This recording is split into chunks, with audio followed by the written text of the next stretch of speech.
Hi, I'm Katya. And I'm Rin. And we're here at Commonwealth Holistic Herbalism in Boston, Massachusetts. And on the internet everywhere, thanks to the power of the podcast. Woo! It's better than only being on the internet in Boston. On the internet somewhere. If you can find where, you get a gold star.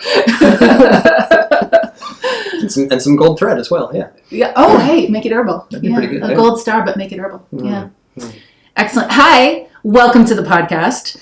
Lately we have been filming recording episodes of the podcast kind of independently because we each have had other projects that we're working on, adding in worksheets and other materials to, right now it's the clinical nutrition course that we are updating and adding lots of new information to.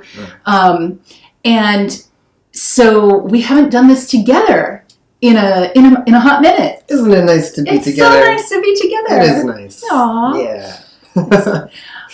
Yeah. And so together we're going to talk about our clinical mentorship program because we get a lot of questions. There aren't very many clinical mentorship programs in existence. And we get a lot of questions about what is it? How does it work? How do we move through it? What's going to happen? What do you even do? Yeah. Right. So we get enough questions that it seemed to make sense to talk about it on the pod so that you can get a real good idea of how this works and if it's something you're interested in, or if you're listening and you run a school or something like that, you can learn what our model is and see if it would work for your people too. Yeah. That's the reason. That's why we're here. All right, cool. So if you're down for that, then stick around, and we're going to just first give you our reclaimer. It's where we remind you that we're not doctors, we're herbalists and holistic health educators. The ideas discussed in this podcast do not constitute medical advice. No state or federal authority licenses herbalists in the United States, so these discussions are for educational purposes only. Mm-hmm. We want to remind you that good health doesn't mean the same thing for everyone. Good health doesn't exist as one objective standard. It's influenced by your individual needs, experiences, and goals. So keep in mind, we're not attempting to present one single dogmatic right way that you need to adhere to. Everyone's body is different, so the things that we're talking about may or may not apply directly to you, but we hope that they'll give you some good information to think about and some ideas to research and experiment with further. Finding your way to better health is both your right and your own personal responsibility. That doesn't mean you're alone on the journey, and it doesn't mean that you're to blame for your current state of health, but it does mean that the final decision when you're considering any course of action, whether it's discussed on the internet or prescribed by a physician, that's always your choice to make. So choose wisely. All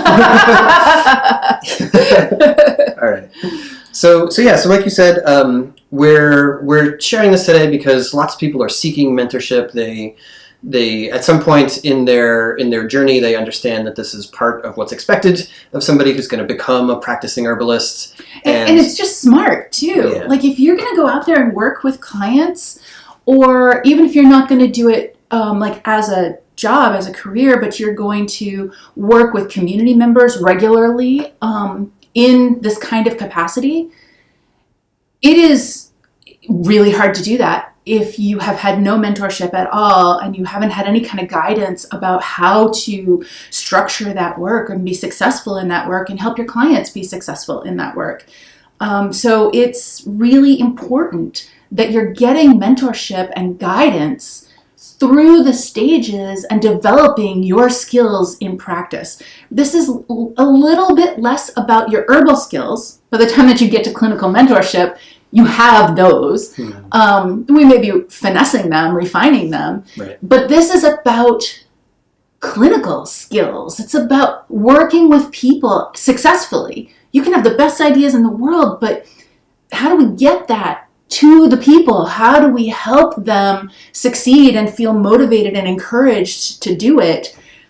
How do we look at their situation, the whole galaxy of their situation, and swirl it all together into a really comprehensive picture, and then form a plan about what to do about it? Like all these different things don't just happen intuitively. Like you need practice and guidance and development to get really good at that stuff.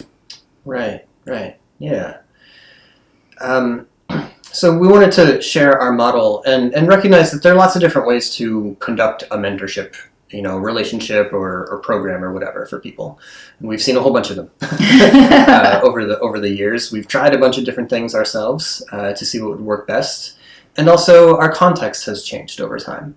In a decade ago, if we were going to be sitting down with our mentorship students, we would be sitting down in the same room with them. Yeah. And we would be talking things through face to face. They would also be seeing their clients in our space initially, and we could sit right there next to them, right? Mm-hmm. There's positives to that, no doubt. But the positives of internet accessible client consultations and mentorship sessions are greater. For us, certainly, right now. I think so. Where we're living and how we're working with the students that we're working with and where they live and everything, it wouldn't be possible if we had to be in the same room all the time. Well, right now in our mentorship groups, we have students who live all the way on the coast of California, straight on through to Germany. Right. So that would not be possible. Every time zone between the actual ocean in California and the middle of Germany is represented in mentorship. That just simply wouldn't be possible in an in-person situation. But also, clients want online options. Yeah, they do. Yeah, it's true. Some clients still want in-person options. And if you have the capacity to offer that, that's fantastic. But it is harder to do this work in a Zoom session.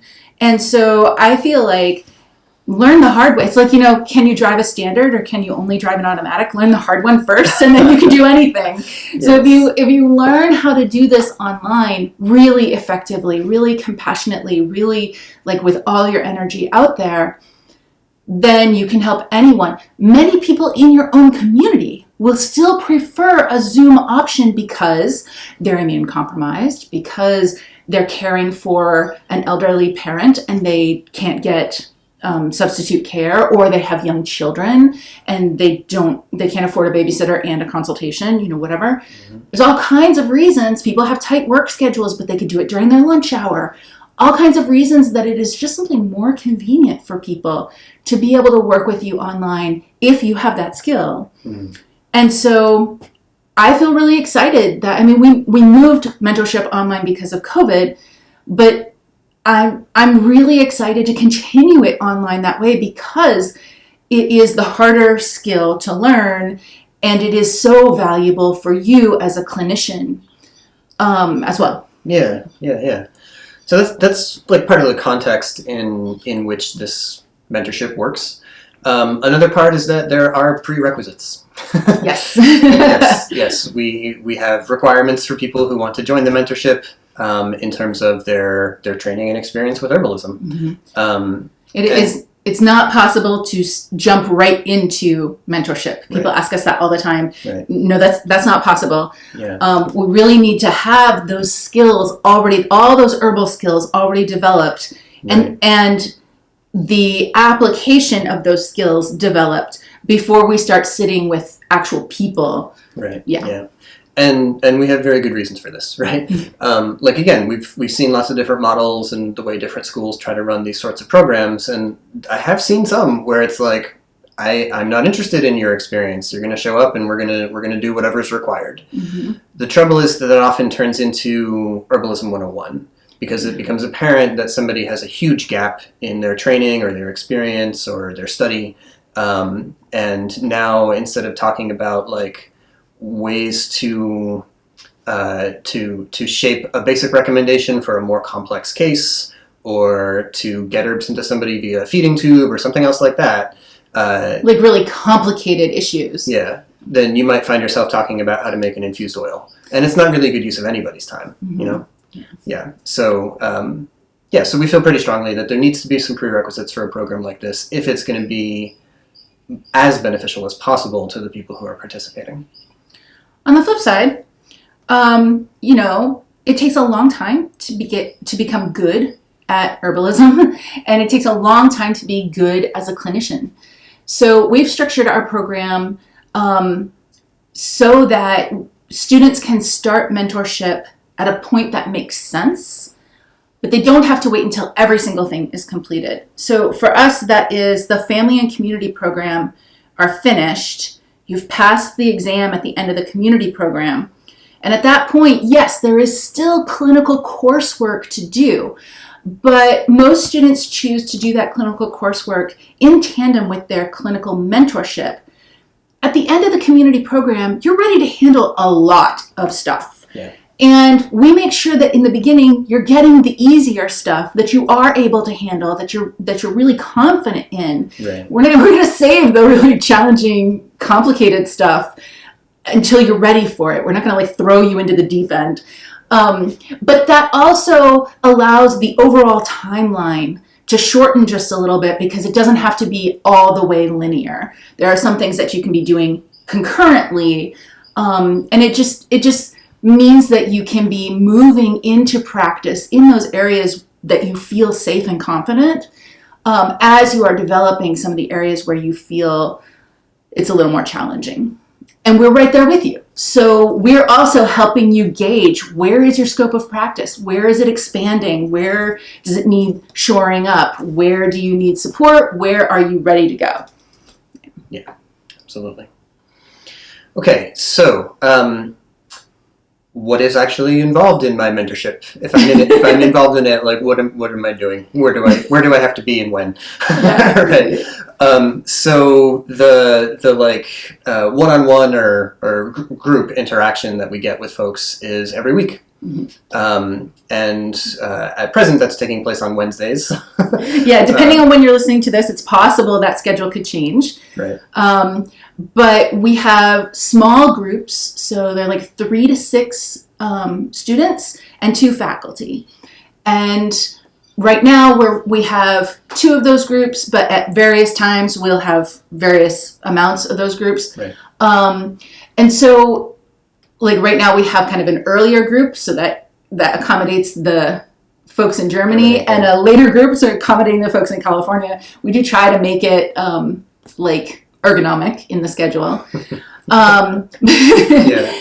And so but that happens every week. So with a very structured plan for each time. Right. Let's break that down first as an overview, and then we'll talk about what happens during each one. Okay. So over the course of each month, there are usually 4 Wednesdays. The first Wednesday is always free clinic. The second Wednesday is roundtable. So there's clients happening on the first one, then we talk about it on the second one. Then the third Wednesday is student clinic, and then roundtable. So again, clients happening, then we talk about it. So every week is either clients happening or talking specifically about all of those cases, breaking them down. Why did you do this instead of that? Could this have happened instead? If this client had had an allergy, could we have gone in this direction? Mm. All those kinds of things that come up when you're reviewing cases. Right. Yeah, roundtable is the opportunity for everybody to say, why didn't you do this instead? Why didn't you include this herb in that formula? Or what made you focus on this aspect of the problem, right? Why did you spend so much time talking about sleep in this particular case? I thought we were going to talk a lot about topicals for the joint pain. And so then you get a chance to explain your rationale. And, as the student, it's a way to really concretely see how you go from the presentation of the case to what we actually do about it. Mm-hmm. Why did you choose to focus on this area? How would have that been different if they'd responded in another way to one of your questions or right. One of the prompts? It allows us to really explore all the different approaches that could have happened and why any one of those approaches might have been good. The value in that for students is that as you see all the different ways that a case could have gone, you get better at creatively finding a path that's going to work for your client faster. It's not hard to be creative if you have a lot of time to think about it, but when you're trying to be creative on the fly and find the thing that's going to work best for this person in this moment, that takes a lot of mental flexibility. And if you have seen in slow motion all the different paths that could have been taken, and then the reason why the path that was chosen was in fact chosen, then you're setting up that thought process over and over and over again in slow motion that then in a clinical session you're going to need to do at speed, you know? Right. But it just allows you to go through that process in a practice way. And also, it allows you to present your own cases and to say, listen, this is the direction I went in, and I feel confident that it wasn't bad, but I'm not confident that it was great. How could I have done this better? Or I felt really good about these 3 things, but this 4th thing I actually was pretty wobbly on. Let's talk about that. And was it good? Wasn't it good? Could I have improved it?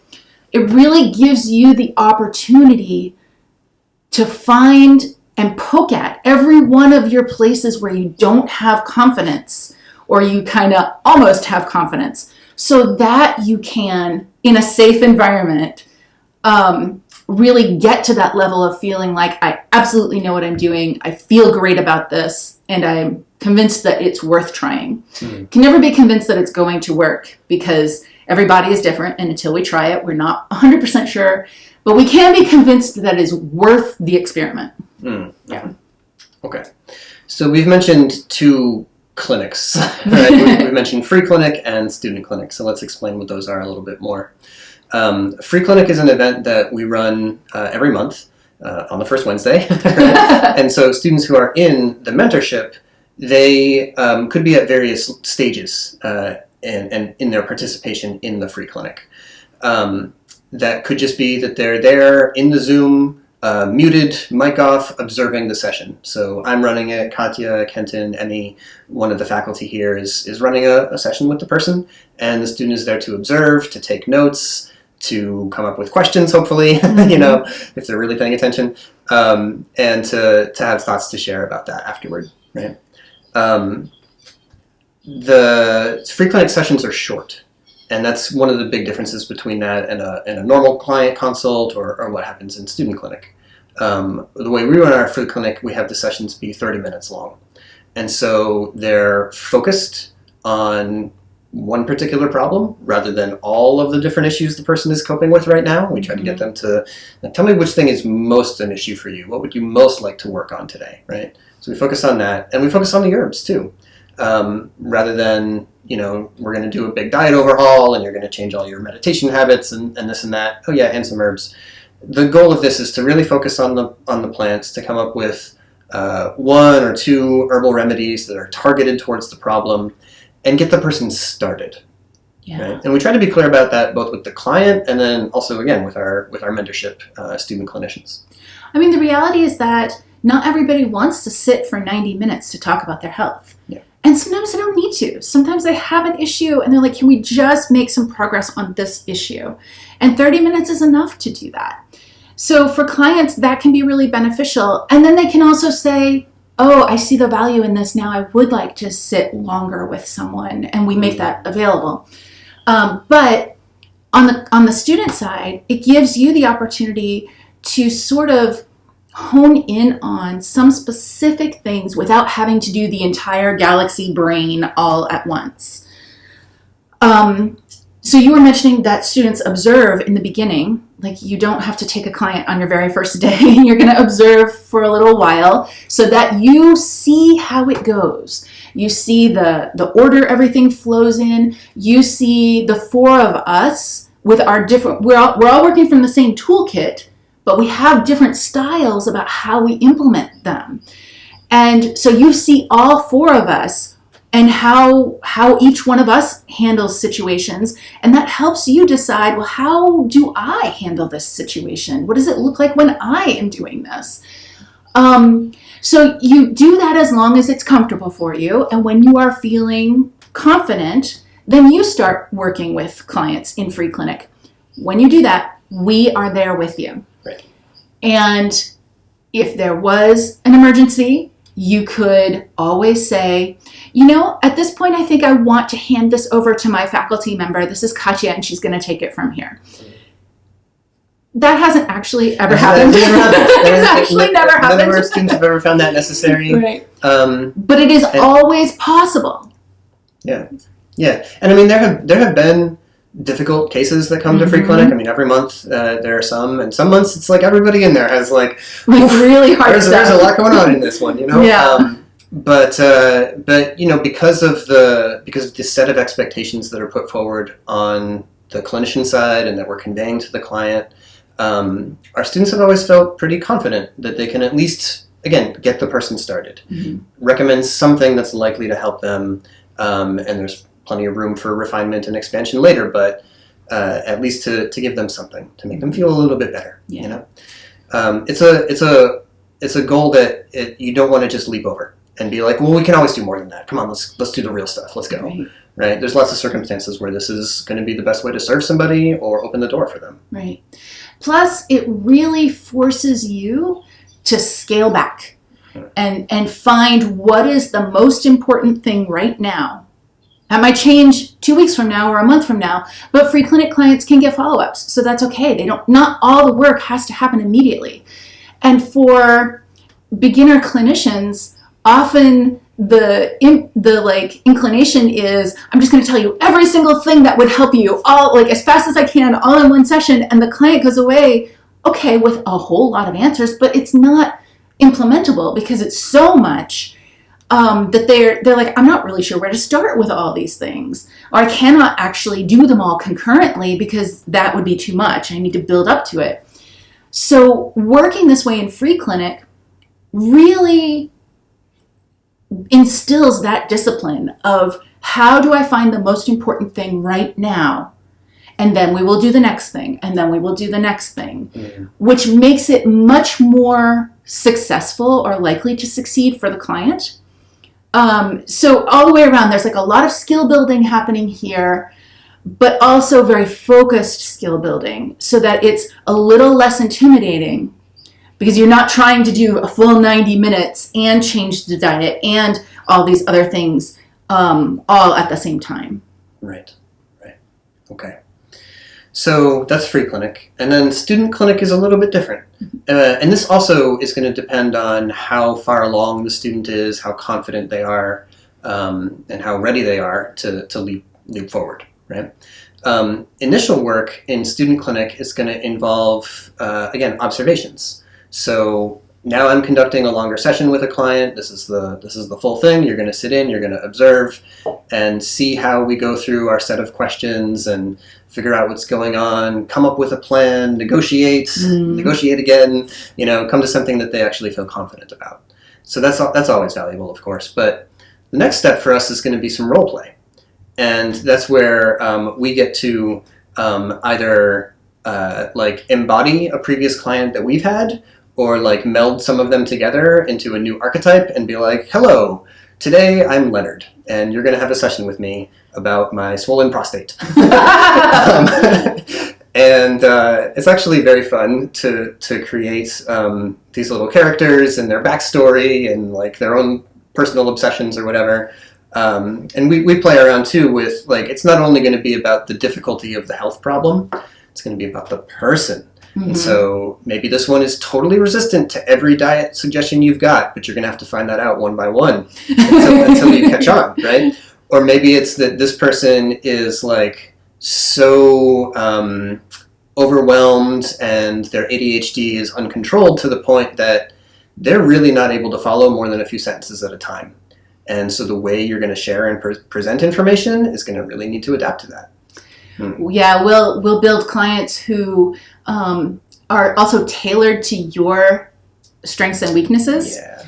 So if you are a person who has a really strong and organized personality and you're able to really drive a session in the direction you want it to go, then we'll build a client for you who is totally squishy, like a marshmallow, and won't be driven in any direction and won't give you information. They're really shy and won't speak up, so that you get the skill of how do you drive a client situation when that client won't be driven. They're just like a marshmallow on the floor, versus if you are a person a little shy and maybe it's not easy for you to rein somebody in and speak up and keep control of the container. Obviously, we want to collaborate with our clients, but we also don't want to be all over the place all the time because that's not efficient use of their time. Right. So if that's something that you struggle with, then we'll make a client who won't stop talking. Yeah, that one's hard. I have to caffeinate a lot when I do those ones. Well, that was easy for me. No surprise. Yeah, no, we'll make them that won't stop talking and they keep changing the subject and they resist being reined in. And these are all things that will happen for you when you are working with clients. And so the point here is that we're doing these role play clients for you so that you can experience the full range of all the things that you're going to have to do clinically in a safe space where you can take a time out anytime that you need it, where you can say, hold on. I just need to think for a minute. I'm 1 second, which you wouldn't do with a client.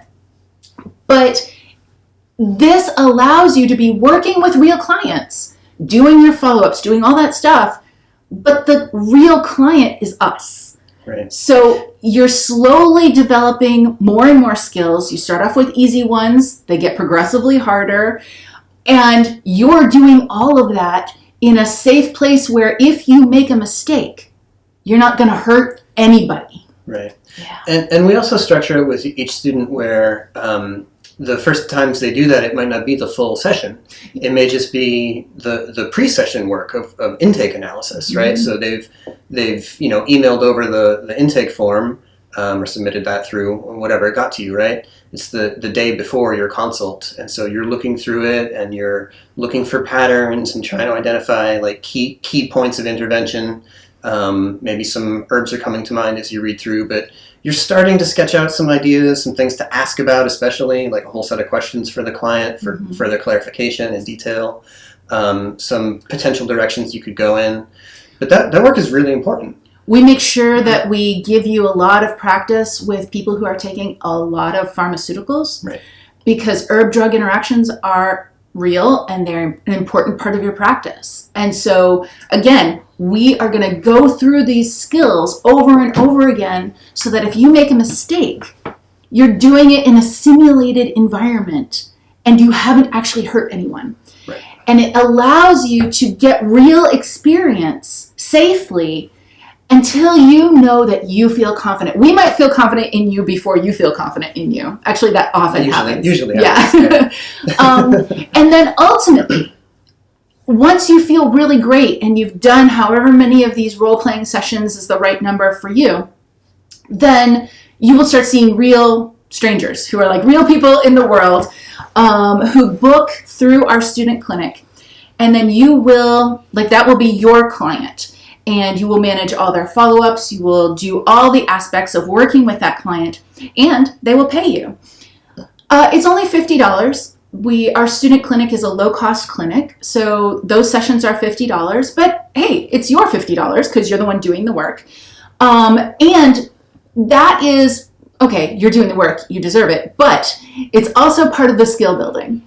Because at that point, when you're working with real people, we also need to make sure that your website is up and running, that your scheduling integration works, that you actually can successfully take money from people, that you've integrated all those technologies properly so that when somebody tries to pay you, you actually get paid.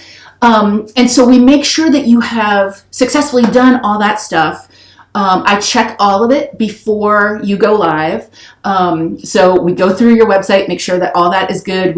I schedule a fake appointment with you. We go through the whole process. Yeah. Once we're sure that all that works, then you start working with real people who we supply.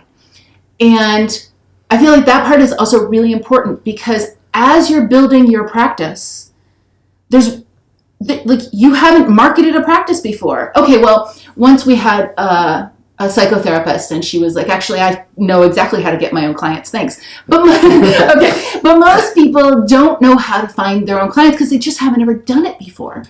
So we don't feel like you should be held back in your practice because maybe you're not very good at marketing. Right. So we supply those clients for you, but then don't worry. We also make sure that you get good at marketing. Which includes like, I don't know, one-on-one marketing of like, you've shown up to this session. but it's not going to be your last one. I hope. I really hope, because I need to get follow-ups to know if this is working, and I want to see you again. And I expect this to take a while for us to really zero in. So we're going to try some things. We're going to adjust as we go. That's all part of the work, right? And so helping the student clinicians to learn how to build that into their process, which includes the systems that they use to book things with people. And it includes the words that they say to them at the beginning of the session, at the end of the session as they're wrapping up. You don't want to let somebody log off without talking about when your follow-up's going to be. Really setting those expectations. Yeah. If it's something simple, if somebody has a cold, sure, you can do that in one session. But most people who are working with an herbalist, it's not actually that simple. And, a follow-up or two is kind of the minimum to be really successful and help that person make a lasting change. But you might have more follow-ups than that. And so helping people understand those expectations is also part of running the business of clinical herbalism. Yeah. Not just the business part where I'm talking about you getting paid, but the business part where I'm talking about you having success with changing lives with your clients. Yeah. We consider this a necessary part of a clinical mentorship. If we were doing a mentorship, but we were literally only talking about formulation choices and diet plans and other instructions and teaching and knowledge sharing and whatever, the trouble is that people hit the wall of, I don't know how to make a business. I don't know how to get people to show up. I don't know how to be visible to the clients that are looking for an herbalist. Right. I spent all this time training so that I could help people, and now I can't find them to help them. Yeah. And that is very much like that aspect of developing your systems, your marketing, your business side of things. It's actually really similar to your clinical skill development, in that you can read about it, you can learn about it, you can attend workshops, you can come to a discussion and have a teacher and everything, but doing it yourself, right? Trying it and gradually ramping up to more complex or involved elements of it is the best way to actually get there. And so it's part and parcel of the mentorship. Right. So once you start taking your own clients in student clinic, those clients can happen anytime. They don't have to happen in that Wednesday spot anymore. You could do it Sunday mornings. You could do it whatever time. And so we transition that Wednesday spot into marketing sessions. And so then every month you're getting very personalized marketing advice, marketing exercises. We go through all the different options in your area, both for local but also online stuff. What appeals to you most? Some people really like to be on social media. Some people are like, that is not part of my plan. I will not market on social media. Both are fine. We go through all the different possibilities, and then we do them and find out what works for you, what works for your demographic, what even is your demographic.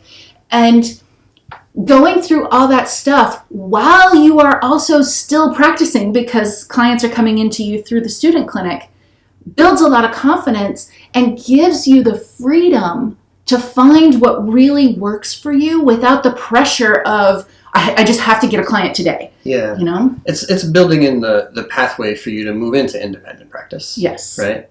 And I think that actually is maybe the whole theme here. Every single step of this process is a net. You're never out there without a net. Right. Every step of what you need to do to be successful in private practice is ramped up for you until you are confident doing that on your own. Right. Yeah.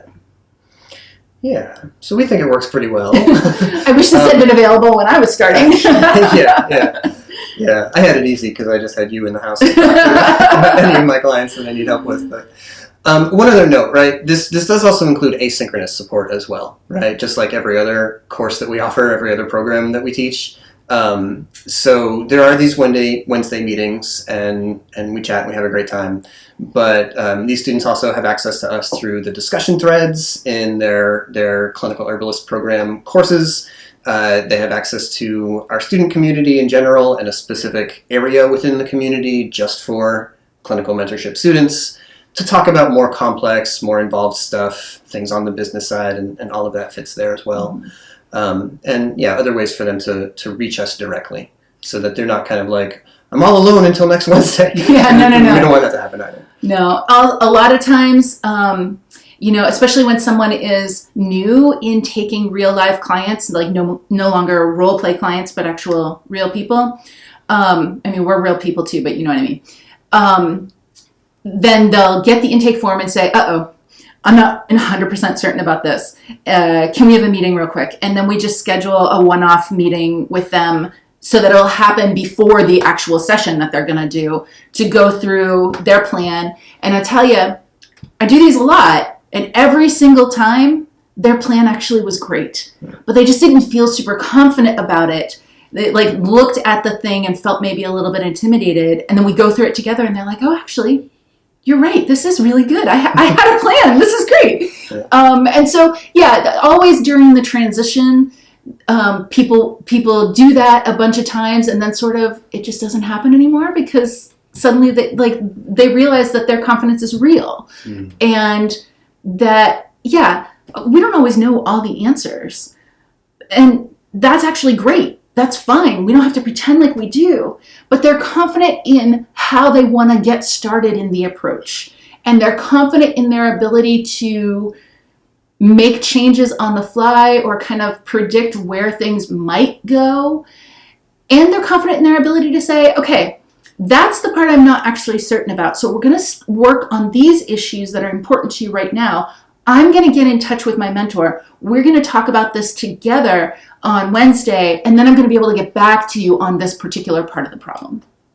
Right? So that support is always there. All right, so that's our model for clinical herbalism mentorship.